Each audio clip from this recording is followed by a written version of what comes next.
இந்த வீடியோவில் நம்ம என்ன பார்க்க போகிறோம் அப்படின்னு பார்த்தோம்னா செல்ஃப் டிசிப்ளினை பற்றி தான் பார்க்க போகிறோம்.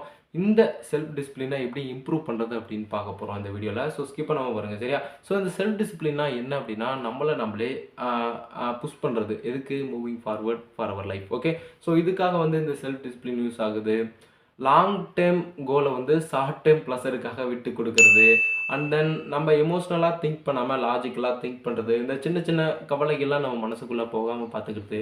இது எல்லாமே செல்ஃப் டிசிப்ளின் பண்ணுற வேலை தான். ஃபஸ்ட்டு விஷயம் என்னென்னா கோல் செட் பண்ணும். ஸோ இந்த கோல் செட் பண்ணுறதுலாம் நிறைய பேர்த்துக்கு பிரச்சனையே இருக்குது. ஏன்னா கோல் செட் பண்ணுறேன் அப்படின்னு சொல்லிட்டு இன்னும் 10 நாளில் பணக்காரன் ஆகணும், இன்னும் ஒரு வாரத்தில் பணக்காரன் ஆகணும் அப்படின்லாம் கோல் செட் பண்ணுவாங்க.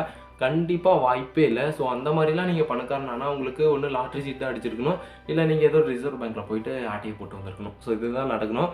அண்ட் தென் நீங்கள் உங்களோட கோல் எப்படி இருக்கணும் அப்படின்னா ரியலிஸ்டிக்காக இருக்கணும், அட்டைனபிளாக இருக்கணும். அது மட்டும் இல்லாமல் அந்த கோலை எப்படி சின்ன சின்னதாக பிரித்து அதுக்காக ஒர்க் பண்ணணும் அப்படின்னு தெரிஞ்சிருக்கணும். ஒரு சிலர்லாம் இருப்பாங்க, அவங்களுக்கு 2-3 கோல்ஸ்லாம் செட் பண்ணி வச்சுருப்பாங்க. இந்த மாதிரி செட் பண்ணுறது பிரச்சனை கிடையாது, ஓகேவா? அதில் எங்கே பிரச்சனை வரும்னா குவாலிட்டி அதிகமாகும் போது நமக்கு குவான்டிட்டி குறையும்.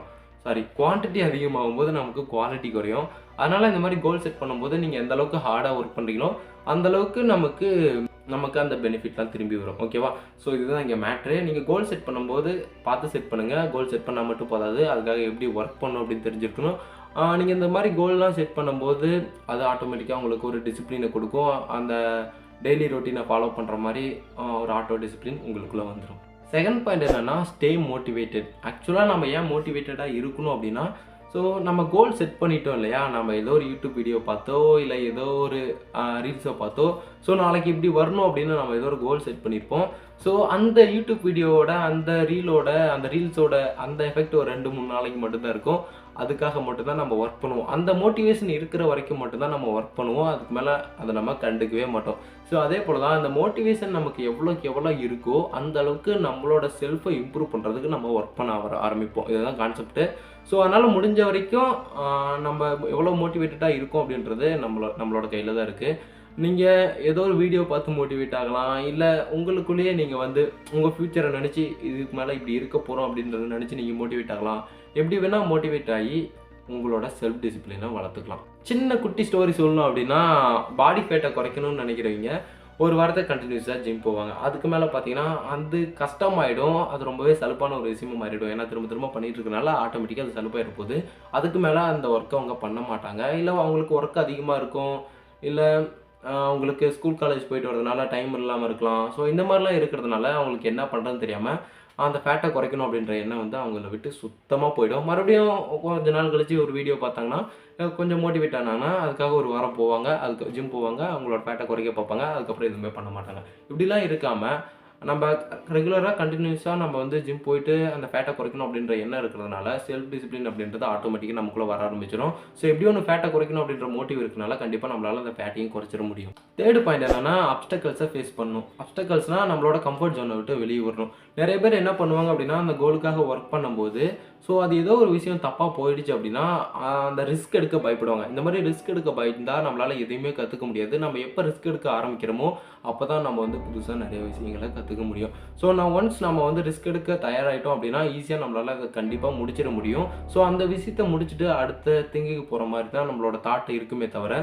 ஸோ ரிஸ்க் எடுக்கிறதுனால இந்த பிரச்சனைலாம் வரும் அப்படின்ற மாதிரிலாம் நமக்கு யோசிக்க தோணுது. ஸோ அதனால் நம்ம கம்ஃபர்ட் ஜோன் விட்டு வெளியே வந்தால் தான் நம்ம லேர்ன் பண்ண முடியும் அப்படின்னு தெரிஞ்சுக்கிட்டு எந்த அளவுக்கு நம்மளோட அந்த கம்ஃபர்ட் ஜோனை எக்ஸ்பேண்ட் பண்ணுறோமோ அந்த அளவுக்கு நம்மளால் இன்னும் அதிகமாக லேர்ன் பண்ணிக்க முடியும். அப்படி நீங்கள் கம்ஃபர்ட் ஜோனுக்குள்ளேயே இருக்கீங்க அப்படின்னா நீங்கள் எதுவுமே லேர்ன் பண்ணிக்கல அப்படின்னு அர்த்தம். ஏன்னா நீங்கள் எப்போ அந்த கம்ஃபர்ட் ஜோனுக்குள்ளே போவீங்கன்னா உங்களுக்கு லேசினஸ் இருக்கும்போது, இல்லை ஏதோ ஒரு விஷயம் தெரியும் போது அப்போ மட்டும்தான் உங்களால் அந்த கம்ஃபர்ட் ஜோனுக்குள்ளே இருக்க முடியும்.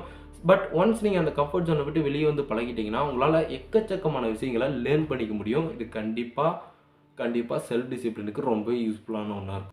ஃபோர்த் டிப் என்னென்னா நம்மளோட ஹேபிட்லாம் சேஞ்ச் பண்ணுறதுனா எப்படின்னா, ஸோ இப்போ நம்ம ஸ்மோக் பண்ணலாம், ட்ரிங்க் பண்ணலாம், இல்லை அதிகமாக கேம் விளையாடலாம். ஸோ இந்த மாதிரிலாம் பண்ணுறதுனால நம்ம லைஃப் என்னடா இப்படி போயிட்டுருக்கு அப்படின்னு நம்மளே யோசிக்க வைக்கும்.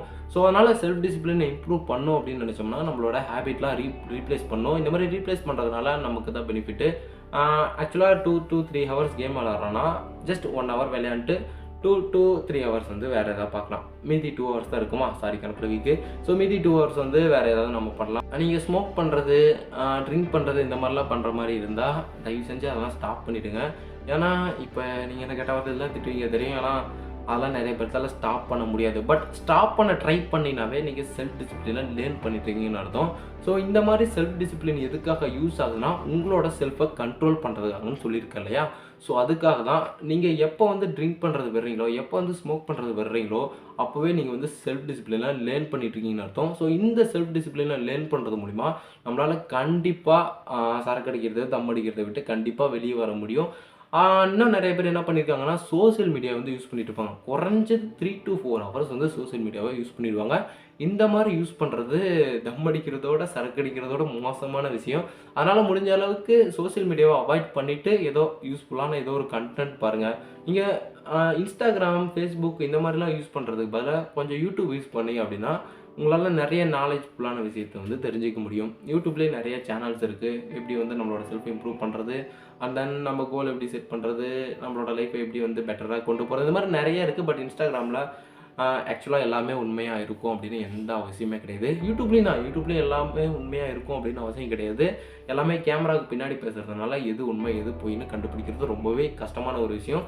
அதனால் முடிஞ்ச அளவுக்கு இந்த சோஷியல் மீடியாவை அதிகமாக யூஸ் பண்ணுறதை விட்டுட்டு உங்களோட லைஃப் எப்படி இம்ப்ரூவ் பண்ணலாம், எப்படி வந்து பேட் ஹேபிட்லேருந்து வெளியே வரலாம், அதெல்லாம் நீங்கள் வந்து பார்த்துக்குங்க. ஓகேவா?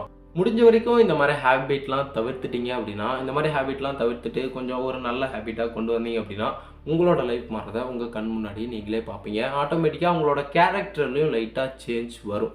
எந்த மாதிரி சேஞ்ச் அப்படின்னா, ஸோ இத்தனை நாள் உங்களை மதிக்காதவங்க கண்டிப்பாக உங்களை மதிப்பாங்க. அண்ட் தென் உங்களோட லைஃப்பை எப்படி இம்ப்ரூவ் பண்ணும் அப்படின்னு உங்களுக்கு தெரிஞ்சிருக்கும். இந்த மாதிரிலாம் நிறைய சேஞ்சஸ் வரதுனால உங்களாலே உங்களோட லைஃப் க்ரோ ஆகிறத கண்டிப்பாக பார்க்க முடியும் இந்த செல்ஃப் டிசிப்ளின் மூலிமா. 5th டிப் என்னன்னா, நம்மளோட செல்ஃபை மானிட்டர் பண்ணணும். ரொம்ப சிம்பிளான விஷயம் தான். நான் முன்னாடி சொன்னேன் இல்லையா, நீங்கள் இந்த ட்ரிங்க் பண்ணுறது பேட் ஹேபிட்லாம் விட்டீங்க அப்படின்னா உங்களோட செல்ஃபை நீங்கள் வந்து கண்டிப்பாக இம்ப்ரூவ் பண்ண முடியும். ஆட்டோமேட்டிக்காக உங்களுக்கே தெரியும் முன்னாடி இருந்ததுக்கும் இப்போ இருக்கிறதுக்கும் எந்த அளவுக்கு டிஃப்ரெண்ட் இருக்குது உங்கள் லைஃப்பில் அப்படின்னு உங்களாலே கண்டிப்பாக மானிட்டர் பண்ண முடியும். ஸோ இந்த மாதிரி மானிட்டர் பண்ண ஆரம்பிச்சிட்டிங்கன்னாவே உங்களால் கண்டிப்பாக செல்ஃப் டிசிப்ளினை லேர்ன் பண்ண முடியும். அதை கண்டினியூஸாக கொண்டு போக முடியும்.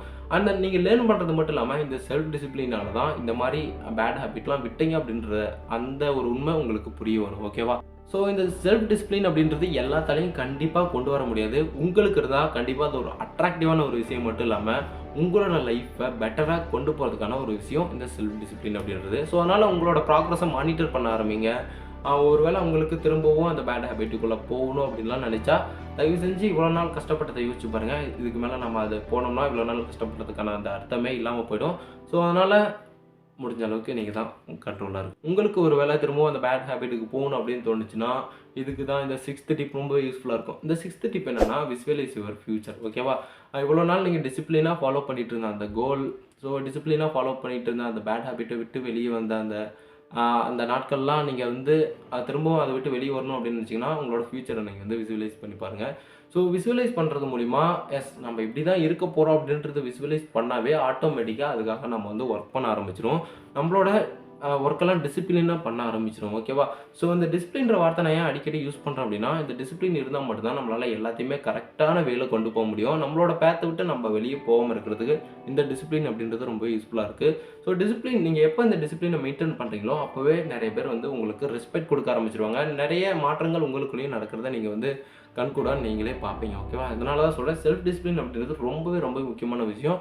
ஸோ ஒரு தப்பு பண்ணணும்னு தோணுச்சு அப்படின்னா உங்களோட ஃபியூச்சரை வந்து விசுவலைஸ் பண்ணி பாருங்கள்.